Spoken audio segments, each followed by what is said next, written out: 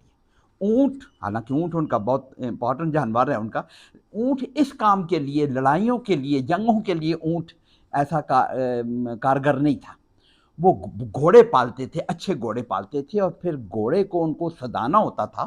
گھوڑا وہ ہے جو جنگ میں سامنے تیر چل رہے ہیں، لڑائیاں ہو رہی ہیں، تلواریں چل رہی ہیں، اور آگے سے اس کو مار پڑ رہی ہے، زخمی ہو رہا ہے، اور گھوڑا اپنے سوار پھر بھی وفادار ہے، اس کے لیے ان کو باقاعدہ ٹریننگ دیتے تھے۔ باقی ٹریننگ کے علاوہ ایک اس کو روزہ رکھواتے تھے۔ روزہ کیا ہوتا تھا کہ اس کے منہ کے اوپر بھوک سے اس کو بھوکا رکھتے تھے۔ اس کی وجہ یہ تھی کہ بھوکا رکھنے، باقی ٹریننگ تو دیتے ہوں گے جیسے بھی اس کو، لیکن بھوکا رکھنے کی بھی ٹریننگ ان کو دی جاتی تھی، تاکہ عین لڑائی میں یا سفر میں یا سختی کے وقت اگر گھوڑا بھوکا پیاسا ہو جائے تو وہ پھر ہمارے اس کی عادت ہو کہ یہ پھر بھی ہمارے ساتھ لڑ سکے، ورنہ وہ بگڑ جائے تو سوار کو بھی نقصان پہنچائے، اس لیے اس کو یہ ٹریننگ بھی دیتے تھے، بھوک پیاس کی ٹریننگ دیتے تھے، اس کے اوپر منہ کے اوپر چڑھا دیتے کہ اس کو کھانا پینے کو روک دیتے، اور بلکہ ایسے بھی کرتے تھے کہ اس صحرا میں اس کو لے کے جاتے تھے اور خود اس کے اوپر بیٹھ جاتے تھے، اپنا چہرہ ویرہ ڈھانپ کے، جہاں پہ تیز گرم ہوا چلتی تھی گھوڑے کو اس ہوا کے رخ پہ کھڑا کر دیتے تھے یا چلاتے تھے، اپنی پروٹیکشن کر لیتے تھے، اس لیے کہ سختی کے وقت گھوڑا یہ بھی سہنے کا عادی ہو جائے کہ پھر جب مشکلات کا وقت آئے تو پھر وہ پیچھے نہ ہٹے، گھوڑا پوری طرح ٹرین ہو، اس بات کا عادی ہو چکا ہو کہ یہ بھوک پیاس بھی سہ لے اور یہ سختی بھی سہ لے۔ اس کو کہتے بھی سائم تھے، روزے، ایسے گھوڑے کو جس کو یہ ٹریننگ دی جا رہی ہو اس کو سائم کہتے تھے کہ یہ روزہ رکھ رہا ہے۔ تو عربوں میں یہ کانسیپٹ نہیں تھا اپنا روزہ رکھنے والا۔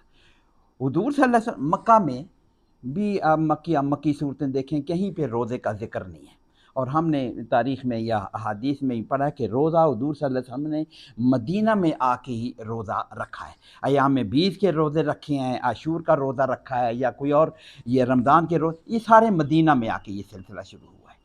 تو مدینہ میں جب سلسلہ شروع ہوا، وہ ہوا کیوں زیادہ، مدینہ میں یہود قبائل آباد تھے، وہ روزہ رکھتے تھے، ان کے اور روزوں کے علاوہ یہ جو ابھی 10 محرم والا روزہ ہے، یہ بھی ان کا روزہ ایک عام تھا کہ ہمارے نجات ملی تھی، یا یہ بھی، یا آدم علیہ السلام کی توبہ قبول ہوئی تھی، اور باتیں، ان یہودیوں کا تو ہمیں فرعون سے نجات ملی تھی اس دن ہم اللہ کی اس کے لیے شکر کے لیے، شکرانے کے طور پر ہم روزہ رکھتے ہیں۔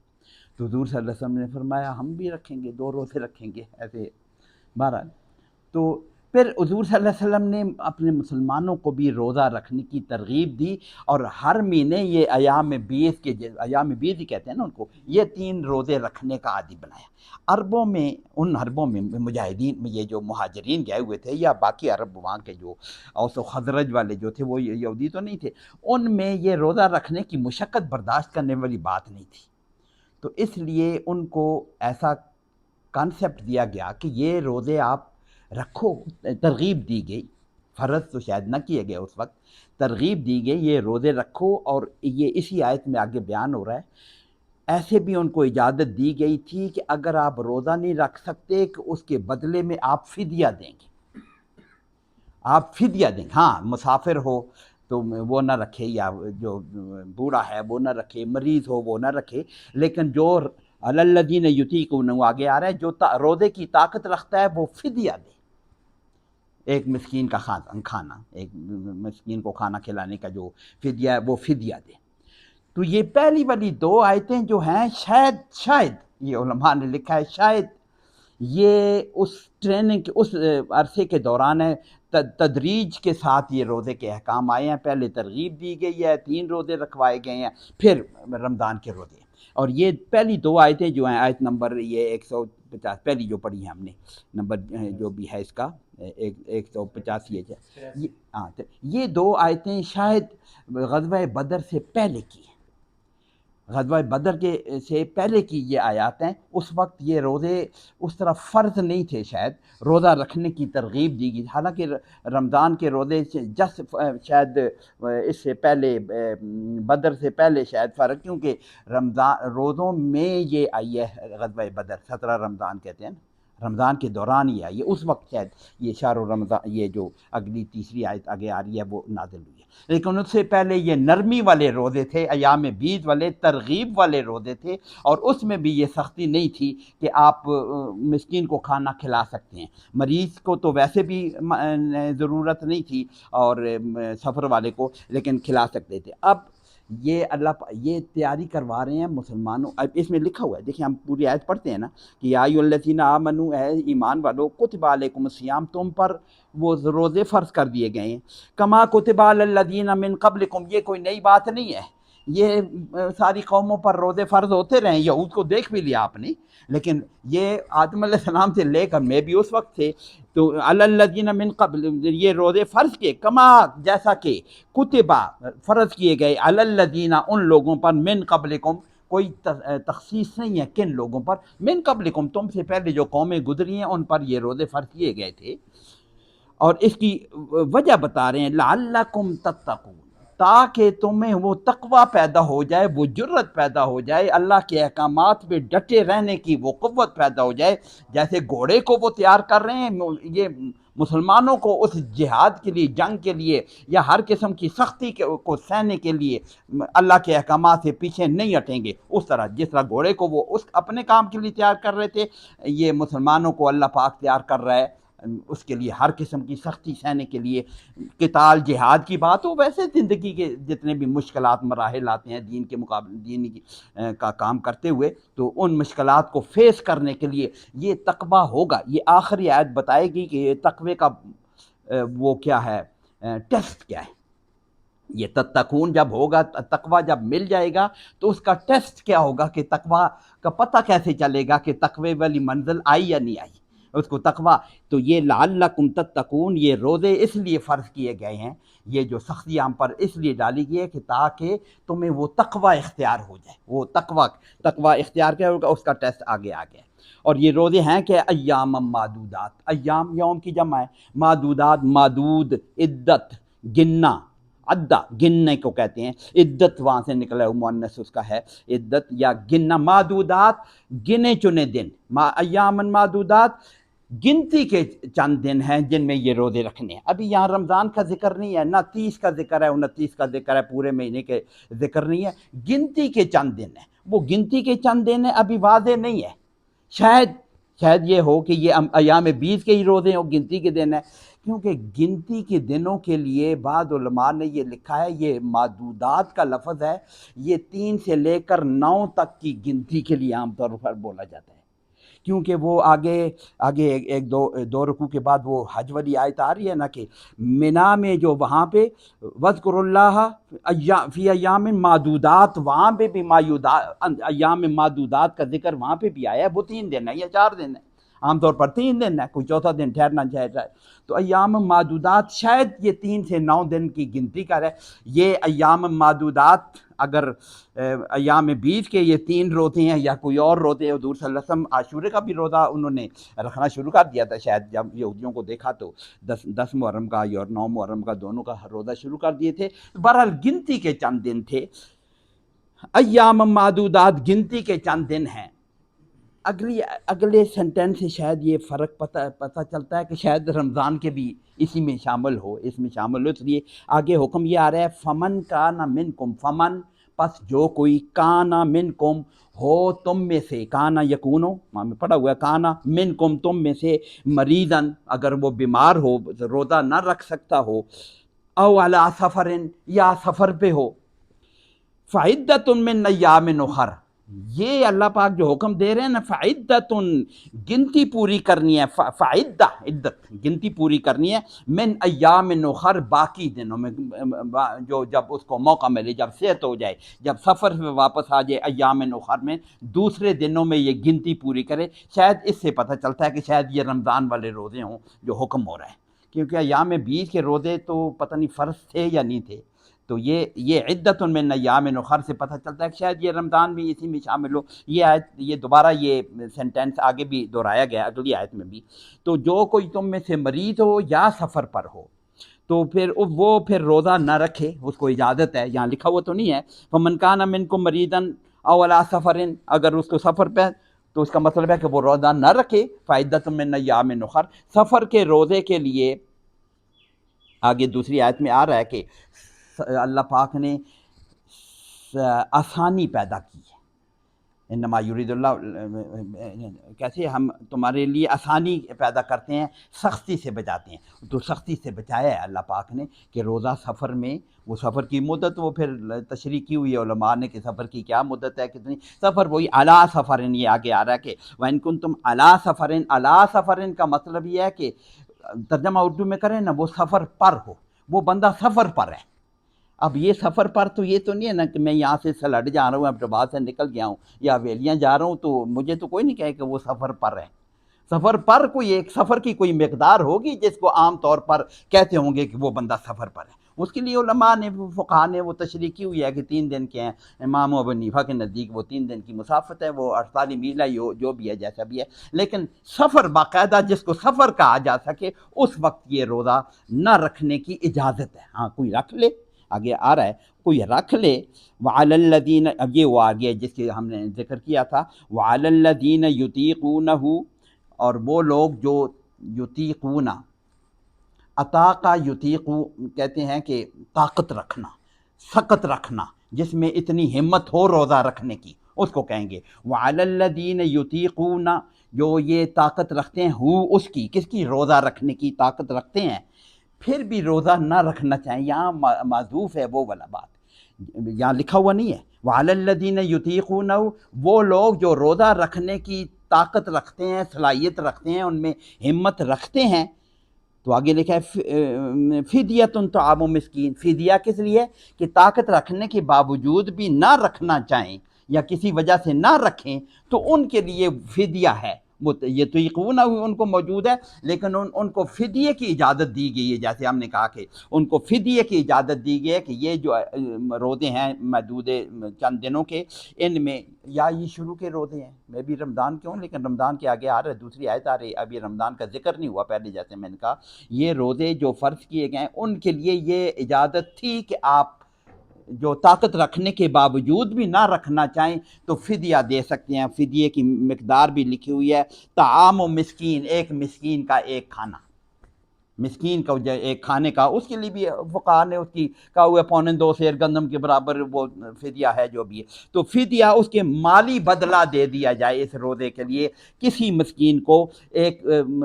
وقت کے کھانے کا اس کو بدلہ دے دیا جائے۔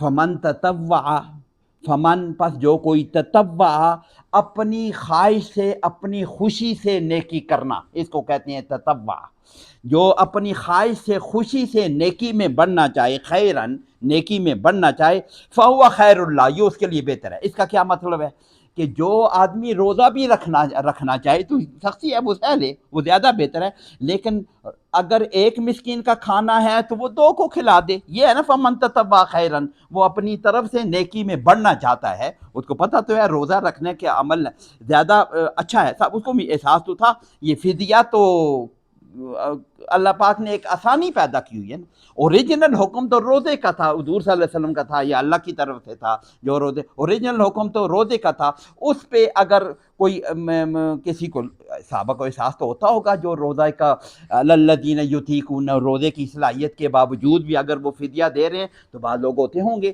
جو ایک مسکین کے بجائے 2 مسکین کو، 10 مسکینوں کو کھانا کھلانے اگر کسی کی استطاعت ہے تو وہ یہ بھی کر سکتے ہیں۔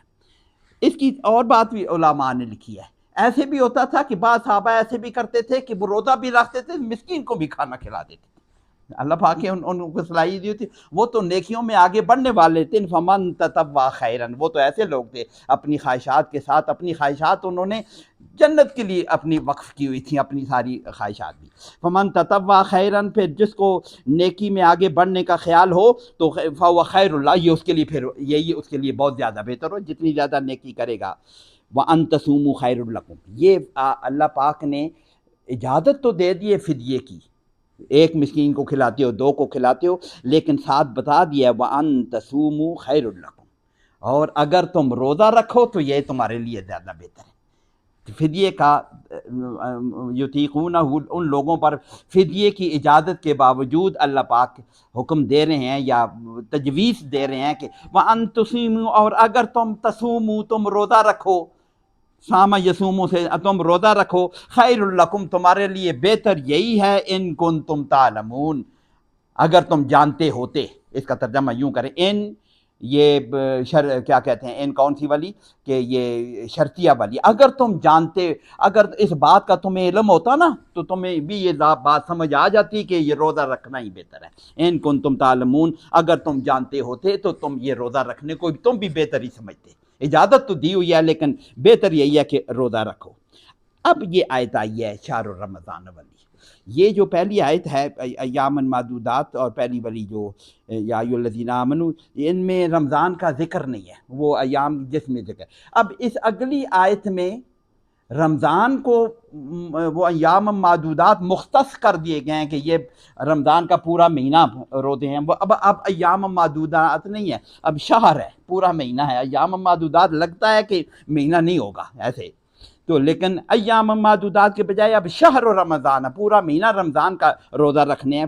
آگے آ رہا ہے شہر، پہلی سینٹینس میں تو روزے کا ذکر نہیں ہے. شہر رمضان، رمضان کا مہینہ، شہر تو ہم نے پڑھا ہوا ہے، پہلے بھی پڑھا ہوا. شہر رمضان، رمضان کا مہینہ، الذی، وہ مہینہ ہے، انزل فیہ القرآن، انزل نازل کیا گیا، نازلہ وہ اترا، انزلہ اس نے اتارا، انزلہ جب پڑھیں گے وہ اتارا گیا، یہ ہم نے پہلے بھی کیا. تو انزلہ اتارا گیا، فیہ، فیہ کس میں، ہے کا ہا کی کس کی طرف راجع ہے ضمیر، رمضان کی طرف. فیہ القرآن، اس میں قرآن اتارا گیا. اب قرآن کا ترجمہ ہمیں کرنے کی ضرورت نہیں ہے، اقرا سے ہے قرآن، جو زیادہ پڑھی جانے والی چیز ہو. جس طرح مکتوب کو کتاب کہا گیا ہے، کہیں پڑھا میں نے، مکتوب کو کتاب کہا گیا کہ وہ مکتوب ہے، لکھا ہوا ایک، لیکن اس کو کتاب کا لفظ. اس طرح مقروء، پڑھی جانے والی چیز کو قرآن کہا گیا. اس طرح بہرحال قرآن ترجمہ ہمیں کرنے کی ضرورت ہے. ایک ہی کتاب ہے اور کسی مکتوب کو قرآن نہیں کہا گیا، صرف ایک مکتوب ہے جس کو قرآن کہا گیا، تو اس لیے ہم قرآن ہی اس کا ترجمہ کریں گے. فیہ القرآن، اس رمضان میں قرآن اتارا گیا. اب قرآن کی صفتیں اللہ پاک بیان کرے. ھدی للناس، سارے کے سارے انسانوں کے لیے یہ ہدایت ہے. یہ ہدا یہدی ہم نے پڑھا ہوا ہے، ہدا ہدن، یہ یا ہدایت، ہدن کا ترجمہ ہے ہدایت. للناس، لام لے کیا ہے، لے کا مطلب واسطے، الناس، سارے کے سارے لوگوں کے لیے. یہ الف لام کا جو کے ساتھ جو ناس آئے گا تو اس کا سارے کے سارے انسان، سارے انسانوں کے لیے یہ ہدایت ہے. ساری دنیا کے، ساری کائنات کے انسانوں کے لیے یہ ہدایت ہے. ایک وبینات، اور اس میں بینات، بینہ کی ترجمہ، بینہ کہتے ہیں روشن، واضح، نشانی، واضح دلیل.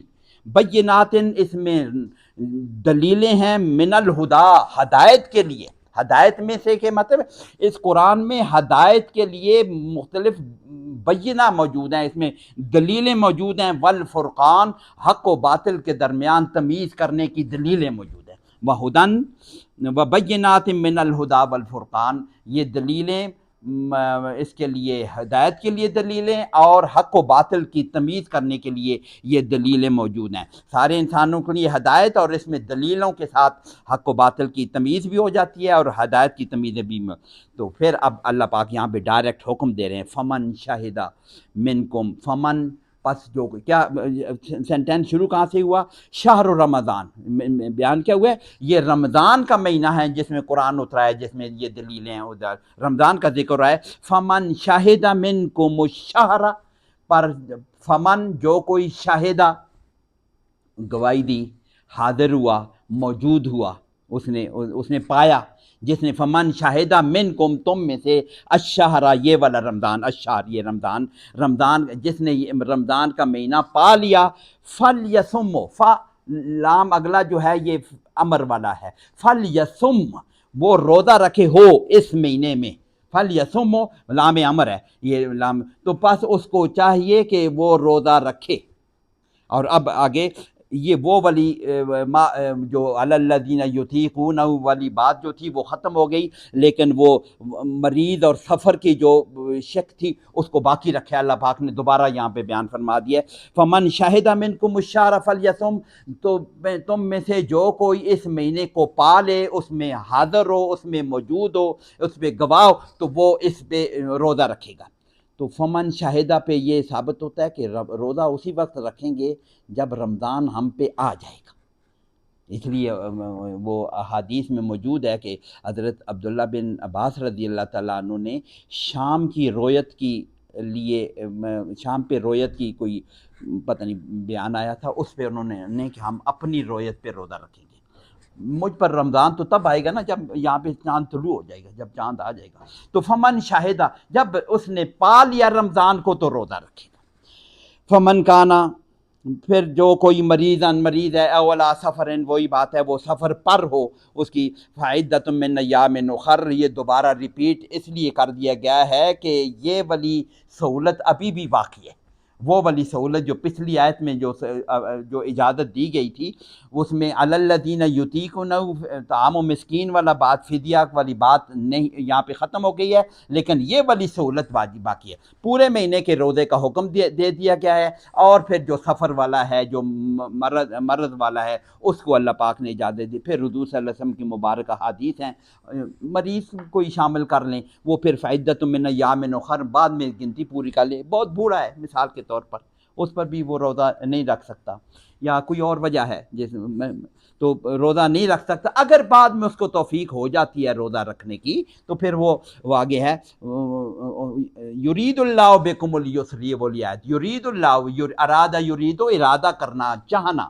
یرید اللہ، اللہ چاہتا ہے، اللہ ارادہ کرتا ہے، بکم الیسر، تم کو آسانی دینے کی، بکم ساتھ تمہارے، یسر، الیسر آسانی، ولا یرید بکم العسر، اور تمہیں وہ سختی والا معاملہ تمہارے ساتھ ارادہ نہیں رکھتا۔ اللہ چاہتا یہی ہے کہ تمہیں آسانی کے ساتھ یہ معاملہ ہو، سختی نہ ہو۔ وہ سختی کو کم کرنے کے لیے اللہ پاک نے سفر میں یا مریض کو اللہ پاک نے آسانی دے دی ہے، یہ وہی آسانی ہے۔ اور پھر اگر وہ آسانی استعمال کر لیں، مریض ہے یا مسافر ہے، وَلِتُكْمِلُوا الْعِدَّةَ، ان کو پھر وَلِتُكْمِلُوا الْعِدَّةَ، اور پھر ان کو چاہیے کہ وہ تکمیل کریں عدت کو، پوری کریں گنتی، وَلِتُكْمِلُوا الْعِدَّةَ، اور چاہیے کہ وہ پوری کریں گنتی۔ یہ لام امر ہے، لام کئی اس کو بولتے ہیں، تاکہ وہ گنتی پوری کریں، عدتہ، وَلِتُكَبِّرُوا اللَّهَ، اور اس لیے کہ فعل امر ہے، کیا لام امر ہے، تکبر اللہ، وہ تکبیر کریں، اللہ کی بڑائی بیان کریں، کبرا یکبرو، تکبیر بیان کرنا، اللہ کی بڑائی بیان کریں، کس بات پر، علامہ ہداکم، یہ اللہ نے جو اتنی ہدایت والی قرآن نازل کیا ہے، یا یہ ہدایتیں اللہ پاک بیان کر رہا ہے، اللہ پاک ہدایت دے رہا ہے، وَلَعَلَّكُمْ تَشْكُرُونَ، اور تاکہ تم شکر گزار بن سکو، شکر یشکر، لعلکم ہم نے پہلے پڑھا ہوا ہے، لعلکم، تاکہ تم، اللہ کی طرف سے لعل جب آئے گا تو وہ یقیناً ہوگا، بندے کی طرف سے لعل ہوگا تو پھر ہم کہیں گے شاید کہ تم یہ کام کر سکو، کہیں پہ ہم یہ ترجمہ کرتے ہیں نا لعل کا، شاید کہ تم ایسی بات ہو جائے، لیکن اللہ کی طرف سے جب ہوگا لعل تو پھر وہ یقینی بات ہے، لعلکم تشکرون، اور تاکہ تم شکر گزار بن سکو۔ تو یہ والی آیت کہ رمضان کے روزے پورے کے پورے مہینے کے فرض کیے گئے ہیں، اور جس کو مسافر ہے یا سفر والا ہے تو وہ روزے نہ رکھے لیکن گنتی پورے کرے گا۔ اس کے لیے بھی ضروری ہے کہ اس کو گنتی پوری کرنے کا موقع ملے، یعنی وہ اللہ پاک اس کو صحت دے دیں تو پھر وہ گنتی پوری کرے گا۔ لیکن اگر وہ اس کو صحت نہیں ہوتی تو پھر اس کے لیے وہ فدیہ ہے. اگر اس کی اولاد اگر اس کو فوت ہی ہو جاتا ہے، اس کو فوت ہو جاتا ہے، اس کے لیے وہ فدیہ ہے، وہ فدیہ اس کو دے سکتا ہے. یا سفر میں بھی ہے تو سفر سے واپس آ گیا لیکن اس کو اللہ پاک نے وہ تکمل العدہ کی مہلت نہیں دی تو پھر اس کے لیے پھر اجازت ہے کہ اس کے لیے فدیہ دے دیا جائے. تو یہ رمضان کے تو احکامات ہیں ڈائریکٹ. آگے بھی دوسری ایک اور آیت بھی بیان آئی، درمیان میں ایک اور آیت اللہ پاک نے جملہ معترضہ اس کو کہتے ہیں، نہیں یہ خاص آیت ہے. وَإِذَا یہ قرآن تو ہمیں پتہ ہے نا کہ مختلف مواقع پر مختلف ٹکڑے اس کے نازل ہوتے رہے ہیں، تو حضور صلی اللہ علیہ وسلم اس کو پھر ایڈجسٹ کرواتے ہیں، اس کو فلاں صورت میں فلاں آیت کے بعد یا پہلے یوں لگا دیا جائے. یہ آیت یہاں پہ لگوائی گئی وَإِذَا سَأَلَكَ، اور یہ فائنل شیپ ہے اس کی رمضان اس کی.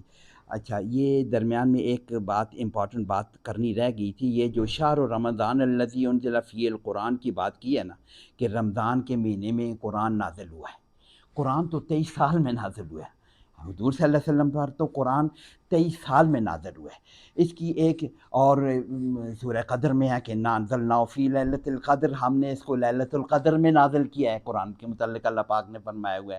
اس کی تشریح یوں ہے علماء نے کی ہے کہ 23 سال، ایک تو پہلی وحی جو آئی ہے وہ رمضان میں آئی ہے. غار حرا میں جو پہلی وحی آئی ہے اقرا بسم، وہ 5 آیتیں جو نازل ہوئی ہیں اقرا بسم ربک الذی خلق، وہ بھی رمضان میں. یہ اس کا نزول، یہ تنزیل جو شروع ہوئی ہے، یہ تنزیل تدریجاً نازل کو تنزیل کہتے ہیں، کہ وہ رمضان میں ہوئی ہے.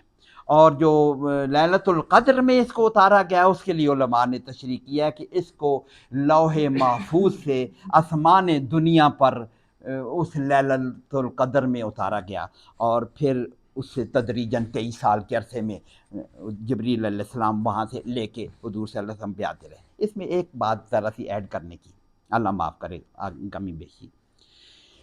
قرآن ایز سچ اس کا مطلب ہے کہ لوح محفوظ میں اسی حالت میں وہاں پہ موجود تھا، لوح محفوظ میں موجود تھا، اور اس حالت میں آسمان دنیا پر کسی لیلۃ القدر کو اللہ پاک نے دے دیا. پھر اس کے بعد آہستہ آہستہ 23 سال میں نازل ہوتا.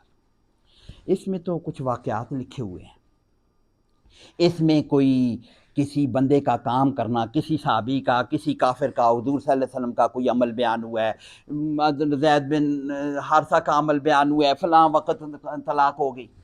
یہ پہلے سے طے شدہ تھا. ایسا بات یہ پہلے سے اللہ پاک نے طے کر کے لکھ کے رکھا ہوا تھا نا. اسی کو ہم وہ جو تقدیر کا مسئلہ ہے نا، لوگ جو اکثر کہتے ہیں یار یہ پہلے سے طے شدہ ایک بات ہے تو پھر سزا کس بات کی. پہلے سے طے شدہ اگر میں قاتل ہوں، اللہ نے میرے لیے لکھ دیا ہے کہ یہ قاتل بنے گا یا یہ کافر بنے گا، یہ مسلمان بنے گا، اگر تو پھر سزا کس بات کی. ایسے نہیں ہے. وہ پھر تقدیر کو علماء نے بیان کیا نا، آسان جو بات ہے، یہ اللہ کا علم ہے. تقدیر کس کو کہ یہ اللہ کے علم میں تو ساری باتیں پہلے علم اللہ ما سبق ایسے کچھ لفظ بولتے ہیں تقدیر کو، کہ اللہ کا سابقہ علم پہلے سے اس کے پاس علم میں موجود ہے. اگر اس کو لکھ دے، فرض کریں اللہ کو پتہ ہے کہ اس بندے نے آئندہ کیا کرنا ہے، تو وہ اللہ پاک اگر اللہ کے علم میں موجود ہے نا، میں نے کیسے زندگی ہے اللہ کے سامنے تو یہ ٹائم فریم سارا سامنے ہے نا. آج کے بعد بھی 1000 سال 50,000 سال بعد جتنی بھی دنیا کی زندگی ہے اللہ کے سامنے وہ موجود ہے کہ اس نے کہاں کیا کیا ہونا ہے. تو یہ تقدیر ہے اللہ کا. یہ والا علم جو ہے یہ تقدیر. تو یہ والا علم اللہ پاک نے اس صورت میں رکھا ہوا تھا، اور ایز سچ اللہ پاک نے پھر تدریج کے ساتھ نزول کیا. یہ ایسے ضمناً ایسے بات آ گئی. تو یہ اس کا رمضان میں نازل ہونے کا یہ مقصد ہے کہ یہ جو لیلۃ القدر میں اس کو آسمان دنیا پہ بھیج دیا گیا قرآن پاک کو، پھر وہاں سے 23 سال کے عرصے میں حضور صلی اللہ علیہ وسلم پر نازل کیا گیا. وَإِذَا سَأَلَكَ، یہ اگلی آیت میں وَإِذَا، اور جب سَأَلَكَ، سَأَلَ سوال کرنا، پہلے بھی شاید کہیں ذکر ہے، سَأَلَكَ تجھ سے پوچھتے ہیں، جب تجھ سے پوچھیں یہ عبادی میرے بندے، عبادی میرے بندے، عنی میرے متعلق، فَإِنِّي قریب، تو ان کو بتاؤ کہ میں قریب ہوں. میں کتنا قریب ہوں وہ آگے بیان کیا ہوا ہے نا، نحن اقرب الیہ من حبل الورید. کسی نے یہ واقعی پوچھا کہ اللہ ہمارے بہت قریب ہے، اللہ نظر تو نہیں آتا؟ حضور صلی اللہ علیہ وسلم پوچھتے، انہیں تو حیرانی ہوتی تھی نا ان کو کہ یہ کیسا معبود ہے جو نظر نہیں آتا، سارے کام وہ کر رہا ہے، جو نہیں جانتے اللہ کو، نہیں تعارف جن کو۔ اچھا مشرکین مکہ کو اللہ کا تعارف تھا، وہ قرآن پاک کی مختلف آیتیں ہیں، مشرکین مکہ کو اللہ کا تعارف تھا کہ ایک ہستی ہے جو جو دبر الامر ہے، اور پھر سارے بارش بھی وہی برساتی ہے، رزق بھی وہی دیتی ہے، ان کو یہ کانسیپٹ تھا ان کو۔ لیکن جن کو یہ پتہ ہی نہیں کہ اللہ ایک بعض لوگ تو اس پہ کہ یہ کیسا ہمارے لیے ایک ایسا الہ بنا دیا جو نظر ہی نہیں آتا، تو حضور صلی اللہ علیہ وسلم سے جو اللہ ہمارے کتنا نزدیک ہے کہ ہم اسے اونچی آواز میں پکاریں، دعا کریں، یا دل میں بھی پکاریں۔ تو یہ وہ آیت ہے وَإِذَا سَأَلَكَ عِبَادِي، جب پوچھیں میرے بندے عنی میرے متعلق، تو فَإِنِّي قریب، اب یہاں پہ نہیں ہے فَإِنِّي قریب، اللہ خود ڈائریکٹ کمانڈ دے رہا ہے کہ میں تو بہت قریب ہوں، یا کہا ہے کہ آپ فرما دیجئے کہ میں تو بہت قریب ہوں، اور قریب کے بھی آگے تشریح ہے کہ حبل الورید سے بھی زیادہ قریب ہے۔ اور آگے اصل بات کیا ہے، اجیب دعوت الداعی اذا دعان، اجیب میں جواب دیتا ہوں، اجابہ یجیب، اجیب میں جواب دیتا ہوں، میں قبول کرتا ہوں، میں سنتا ہوں۔ یہ تینوں باتیں اس میں اجابت، اس کا وہ جو مصدر ہے اجابت، اس میں اجابت کا مطلب سننا بھی شامل ہے، جواب دینا بھی شامل ہے، اور قبول کرنا بھی شامل ہے۔ تو اجیب و دعویٰ کو میں جواب دیتا ہوں، سنتا ہوں، قبول کرتا ہوں۔ الداعی، دا کس کو کہتے ہیں؟ فاعل ہے یہ، داعی فاعل، کہ پکارنے والے کو، پکارنے والا، دعا کرنے والا، داعی۔ اجیب دعوت الداعی، میں دعا کرنے والے کی دعوت یا دعا کو، پکار کو سنتا ہوں، قبول کرتا ہوں، جواب دیتا ہوں۔ اذا دعانے، اذا جب دعانے، وہ دعا اس نے پکارا، نے کہاں سے آیا؟ یہ دعانی ہے اصل میں، یہ نون وقایہ والا نون باقی رہ گیا ہے، یا محذوف ہو گیا۔ اذا دعانے، نون کے نیچے زیر، پہلے بھی کہیں ذکر آیا ہے، نون کے نیچے زیر بتا رہی ہے کہ اس کے آگے یا ہے۔ اذا دعانے، اذا دعانی ہے، جب اس نے مجھے پکارا، اس نے جب مجھے پکارا تو ہم قبول کرتے ہیں، اس کو سنتے بھی ہیں، اس کو قبول بھی کرتے ہیں۔ اور شرط آگے اللہ پاک نے بتائی ہوئی ہے، تو اس کا مطلب ہے کہ میں اتنا قریب ہوں، بغیر کسی واسطے کے، بغیر کسی وسیلے کے، بغیر کسی سفارش کے میں قبول کرتا ہوں۔ اللہ پاک ہر بندے کے ساتھ لگا ہوا ہے، اس کے اندر موجود ہے، قبول وہ علم کے حساب سے وہ بالکل ہمارے اندر موجود ہے، اپنے وہ استواء علی العرش ہے، لیکن ہمارے ساتھ ہر جگہ موجود ہے، تو اس طرح موجود ہے۔ تو میں اس کی قبول کرتا ہوں، کسی سفارش کی، کسی بڑے کی، کسی مولوی صاحب کی، پروہت کی، یا پادری کی، یا کسی پیر صاحب کی ضرورت نہیں۔ اللہ پاک ڈائریکٹ بندے کے، ہر بندے کے ساتھ کانٹیکٹ میں ہے، میں اس کے قریب ہوں، اس کے جو بھی مجھے پکارے گا اس کو میں سنتا بھی ہوں، قبول بھی کرتا ہوں، جواب بھی دیتا ہوں جب بھی پکارے گا۔ آگے یہ فَلْيَسْتَجِيبُوا لِي، وہ پھر پل، یہ وہ اجابت ہے، فَلْيَسْتَجِيبُوا لِي، وہ میری بھی بات سن لیں، میری بات مان لیں، وہ میری اجابت، مجھے بھی اجابت دے دیں، میری بات کو بھی وہ مان لیں۔ وَلْيُؤْمِنُوا بِي، یہ شرطیں ہیں کہ وہ میرا حکم مانیں، میرا جو احکامات مانیں۔ وَلْيُؤْمِنُوا بِي، اور میرے ساتھ ایمان لائیں، میری ان صفات کے ساتھ ایمان لائیں کہ میں یہ موجود ہوں، سن رہا ہوں، قریب ہوں، مانوں گا، سنتا ہوں بغیر کسی ہیلے کے۔ اگر یہ بات کریں گے تو پھر لعلہم یرشدون، پھر ان کو ہدایت میں، لعلہم تاکہ وہ یرشدون، یرشد ہے جیسے رشد و ہدایت ہم اردو میں بولتے ہیں، ہدایت یافتہ ہو جائیں۔ تو یہ آیت درمیان میں آئی کیوں ہے؟ رمضان کا مہینہ پورا ذکر آیا ہے، رمضان کا ذکر آیا ہے، اور اللہ کے ساتھ کانٹیکٹ کا ذکر آیا ہے، جو آگے پھر اعتکاف کا بھی ذکر آگے اگلی آیت میں آ رہا ہے، یہ ذکر آ رہا ہے، اس کے ساتھ دعاؤں کا جو اہتمام کیا جائے گا، اللہ کو پکارا جائے گا۔ تو یہ آیت اللہ پاک نے اس رمضان کی آیتوں کے ساتھ ہی، روزے کی احکامات کے ساتھ ہی آیت کر دیا ہے، مجھے پکارو گے، مجھ سے مانگو گے، جو کچھ کرو گے تو میں کروں گا، اس پہ ہدایت ملے گی اللہ پاک ہمیں۔ یہ اگلی آیت بھی رمضان کے احکامات کا حصہ ہے۔ احل لکم، احل حلال کر دیا گیا، حل حلال ہونا، احلا حلال، احلا اس نے حلال کیا، احلا وہ حلال کیا گیا، یہ احلا مجہول جس کو کہتے ہیں۔ احل لکم، تمہارے لیے حلال کر دیا گیا، جائز کر دیا گیا، تمہیں اجازت دے دی. حلال اسی کو کہتے ہیں جس کی اجازت ہے ہمیں استعمال کرنے کی. احل لکم تمہارے لیے حلال کر دیا گیا، لیلۃ الصیام، لیلہ رات، الصیام روزوں کی رات، روزوں کی رات میں حلال کر دیا گیا. آگے جو آ رہے الرفث الی نسائکم، تمہاری بیویوں کے ساتھ مباشرت یا بیویوں کے ساتھ تمہارا معاملہ. پہلے ہوا یہ تھا جب مدینے میں مسلمان تشریف لے کے آئے، حضور صلی اللہ علیہ وسلم تشریف لے کے آئے، جو روزے کا یہ کانسیپٹ ہوا، تو روزے کا کانسیپٹ پھر یہودیوں سے ہی لیا نا. یہودیوں کا جو روزہ رکھ رہے تھے وہ کیسے روزہ رکھتے تھے؟ وہ رکھتے ایسے تھے کہ دن کو روزہ رکھا نا تو پھر افطار، وہ ان کو افطار بھی اگر انہوں نے کیا تو اس وقت تک ان کو کھانے کی پینے کی اجازت. روزہ ان کا بھی ایسے ہوتا تھا. روزہ ہم کس کو کہتے ہیں کہ کھانے پینے سے اپنے آپ کو بچانا. صوم کا ترجمہ ہم نے کیا تھا روک کے رکھنا، روک کے رکھنا اس کھانے پینے سے بھی، اور نفسانی خواہشات سے، بیوی سے مباشرت سے، اس سے بچنا. یہ بڑے اعمال ہیں. باقی تو سارے اعمال ہیں، باقی جو اعمال ہیں، جھوٹ نہ بولنا وہ تو ہر وقت ہے، یا بددیانتی نہ کرنا وہ تو ہر وقت ہے. روزے میں اسپیشلی یہ چیزیں ایڈ ہو گئی ہیں. کھانا پینا منع ہو گیا، ورنہ وہ ساری نیکیاں روزے کا حصہ ہیں، وہ تو ساتھ شامل ہیں، وہ تو پوری زندگی میں شامل ہیں نا. یہ 3 احکامات خصوصی طور پر جو حلال چیزیں ہیں اللہ پاک نے ان سے روکا ہے. تو یہ کھانا پینا اور بیوی سے مباشرت جو ہے، تو وہ ایسے کرتے تھے کہ ان کی مباشرت اسی وقت تک جائز ہوتی تھی کہ جب تک وہ جاگ رہے ہوتے تھے. کھانا پینا بھی اور بیوی کے ساتھ ان کا تعلق بھی جب تک وہ سوئے نہیں تب تک وہ جائز.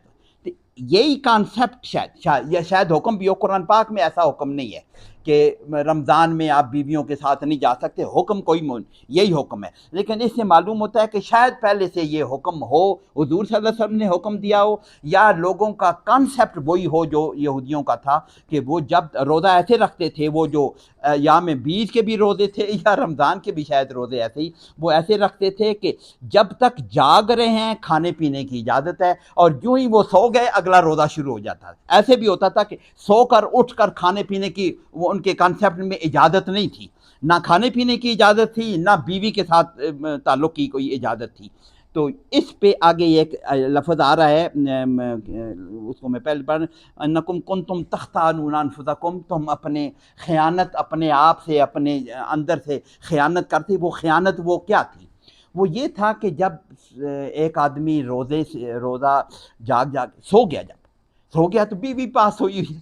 اگر وہ بیوی پاس ہوئی ہے، اگر اس سے ظاہر ہے کہ جذبات میں آ کے بیوی سے اس کا تعلق قائم ہو گیا، ایسے کئی صحابہ سے ہوا ان سے یہ تعلق ہو سکتا تھا.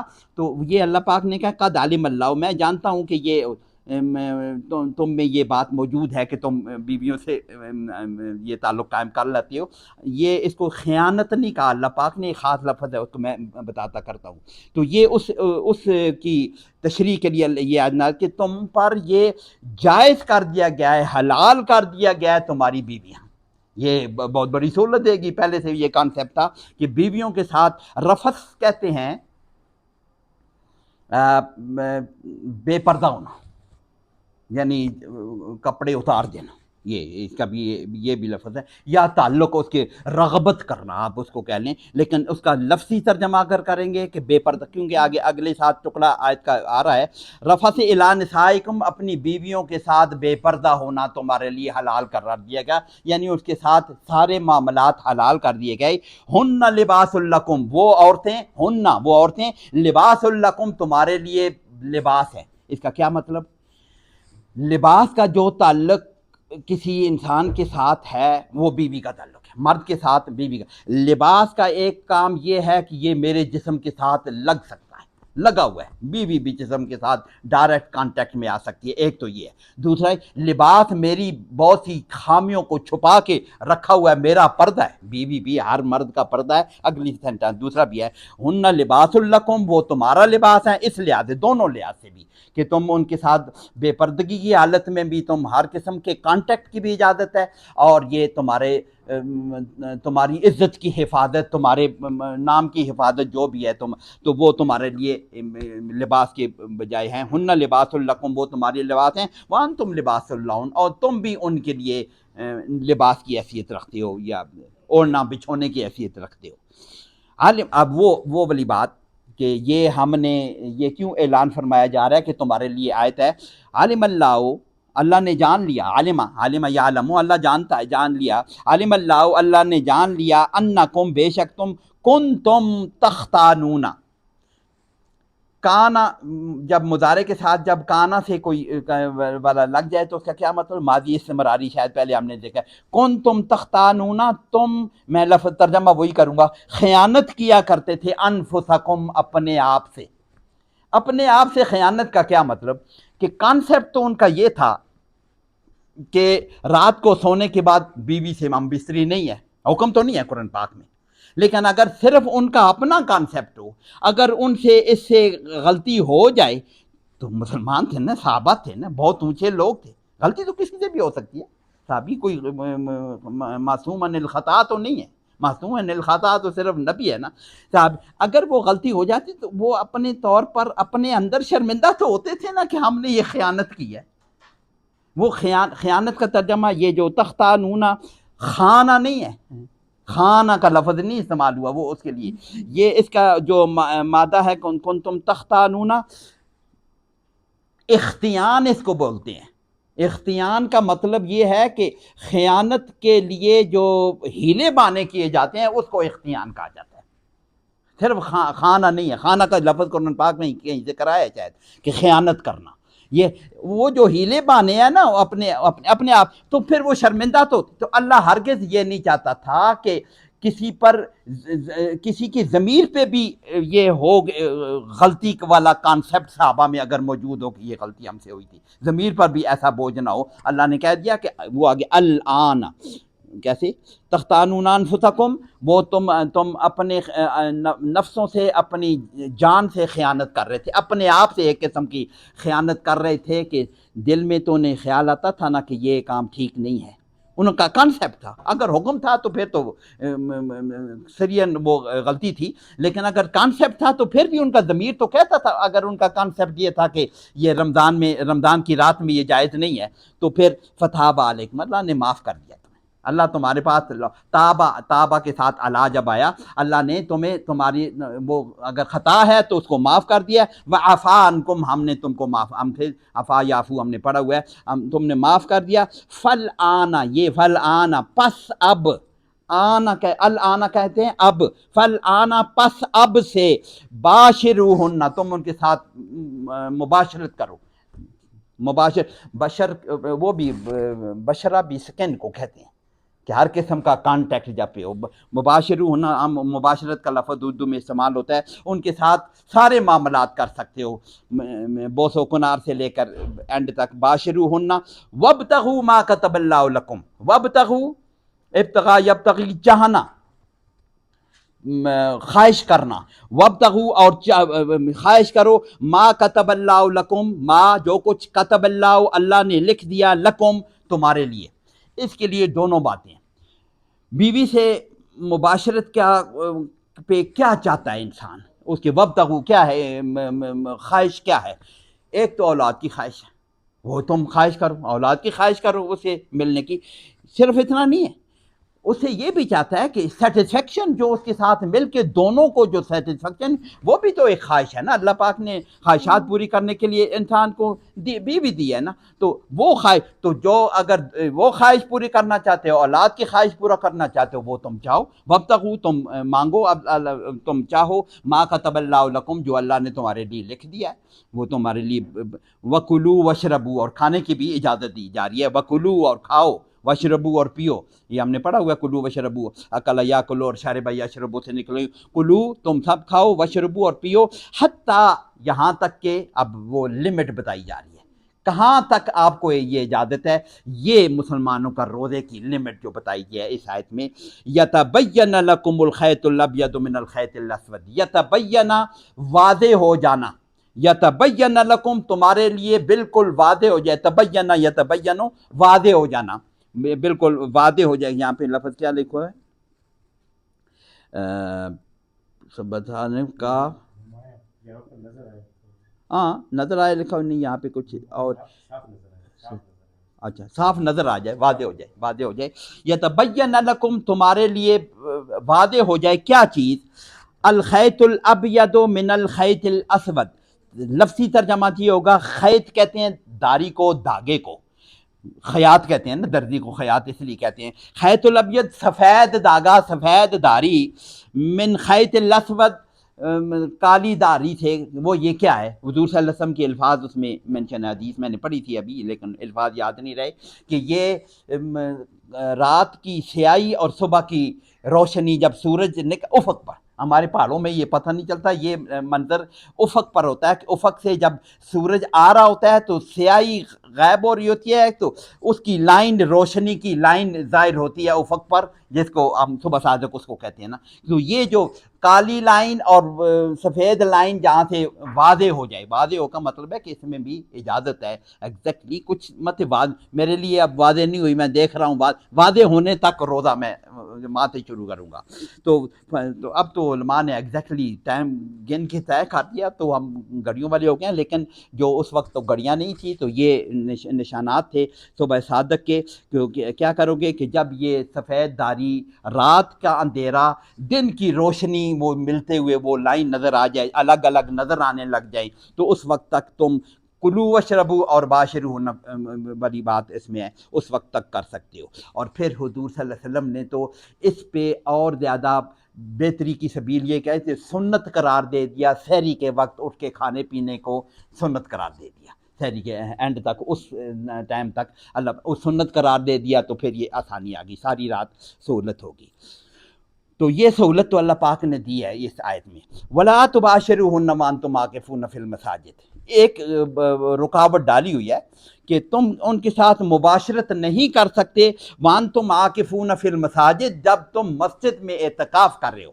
وَأَنْتُمْ عَاكِفُونَ، یہ عاکف کا لفظ ہمیں پہلے پارے میں پڑھ رہے ہوئے وہ وطاہرہ بیت للطائفین والعاکفین. اعتکاف کا بھی مطلب ہوتا ہے روک کے رکھنا، اپنے آپ کو مسجد کے اندر بند رکھنا. وہ کسی جگہ پہ اس کو بھی کیا لفظ عاکفہ یاکفوں سے جیسے لفظ عاکف بنتا ہے کہ اپنے آپ کو روک کے رکھنا. مقیم کہتے ہیں مسجد کا مقیم، اس نے بھی اپنے آپ کو روکا ہوا ہے باہر نکلنے سے.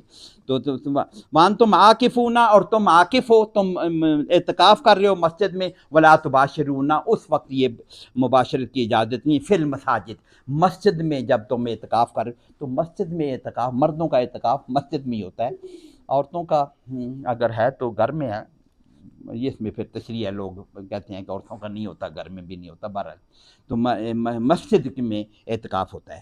تلک حدود اللہ، تل کا مؤنث کے لیے اشارہ ہے.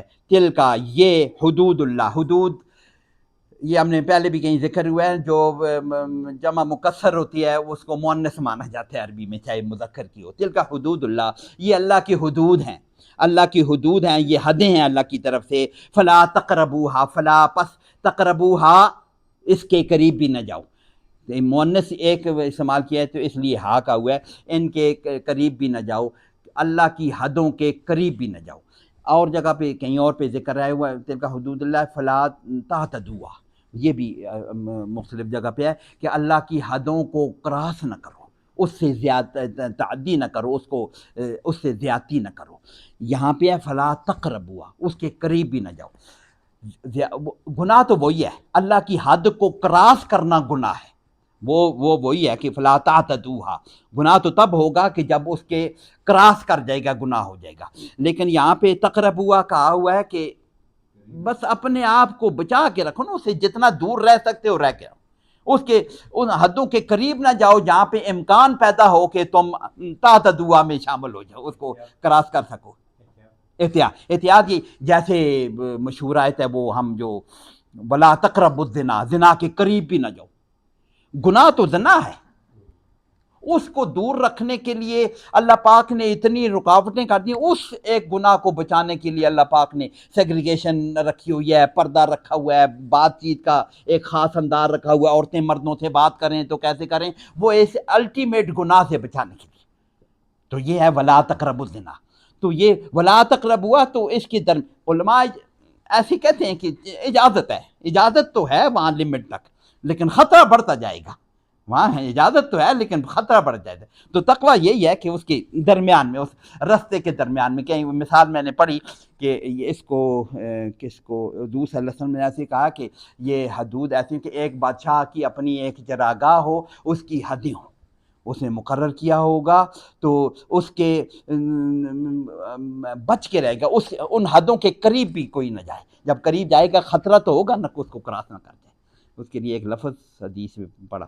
بہرحال تو یہ آسان بات ہے کہ اس کے قریب نہ جاؤ. تقوی کی یہی ہے کہ آپ درمیان میں رہیں. لعلکم کذالک یبین اللہ، ایسے بیان کرتا ہے اللہ لکم آیات ہی، اپنی آیاتوں کو، للناس، سارے انسانوں کے لیے، لعلہم یتقون، تاکہ وہ تقوی اختیار کریں. وہ پھر آخری آیت آ رہی ہے جو ٹیسٹ ہے، لٹمس ٹیسٹ، کہ تقوی کی آیا ہے یا نہیں آیا. وہ آخری آیت بتا دے گی، آخری رکوع. وَلَا تَأْكُلُوا أَمْوَالَكُمْ، یہ سارا یہ کام ہوگا نا، تقوی اختیار کرو گے، یہ آخری آیت ہوگی. وَلَا تَأْكُلُوا، اور مت کھاؤ، أَمْوَالَكُمْ، اپنے مال، آپس میں مال. أَمْوَالَكُمْ اپنے مال کا ہوا لفظ تو ترجمہ اپنے مال ہے.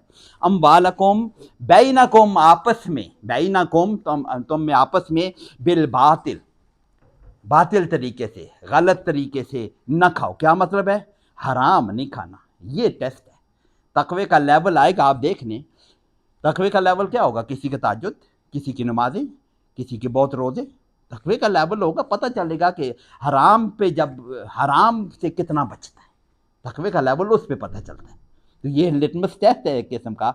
اپنے آپس اور ایسے بھی ہے کہ تم آپس میں ایک دوسرے کا مال باطل طریقے سے نہ کھاؤ، حرام نہ کھاؤ. یہی ہے حلال رزق، عقل حلال کا حکم دیا گیا. عقل حلال تو ایسا ہے کہ یا ایھا الرسول کلوا من طیبات ما، اپنے حلال کھاؤ اور کیا کرو. رسولوں کو خطاب ہوا ہے کہ حلال مال کھاؤ اور نیکی کا کام کرو. نیکی کا، قبولیت کا مدار ہی حلال مال کھانے پر ہے. حضور صلی اللہ علیہ وسلم کی مبارکہ حدیث ہے نا کتنی، کہ جب وہ دعا کرتا ہے، خانہ کعبہ میں دعا کر رہا ہے، خانہ کعبہ کے غلاف کو پکڑ کے دعا کر رہا ہے، سفر میں ہے، ساری جو دعا کی قبولیت کی شرائط اس میں موجود ہیں، لیکن اگر اس کا مال حرام ہے تو اس کی دعا قبول نہیں ہوگی.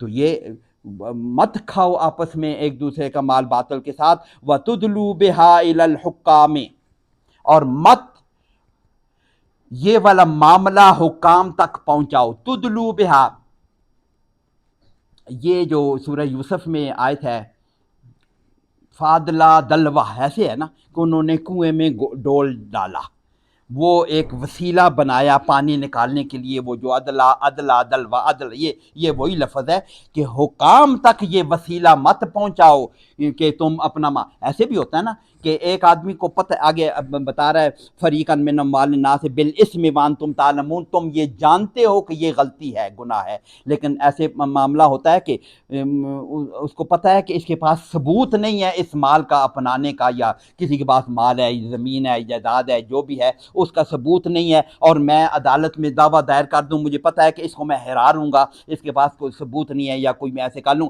مجھے پتہ ہے کہ میرے بھائی کی یہ چیز ہے، لیکن میں اپنے طور پر اس کو حکام کے پاس یا رشوت دے کر، متدلو بیا، یہ ایک رشوت بھی ایک وسیلہ ہے، یا رشوت دے کر اپنے حکام سے میرے تعلقات ہیں تو اس پہ میں اپنے بھائی کی زمین اپنے پاس کر لوں. وَتُدْلُوا بِهَا إِلَى الْحُكَّامِ، اور مت پہنچاؤ اس معاملے کو حکام تک. لِتَأْكُلُوا، تاکہ تم کھاؤ، فریقاً کچھ حصہ، من اموال الناس، لوگوں کے مال میں سے، بالاسم، اسم یہ تمہارا نہیں ہے، یہ حرام ہے.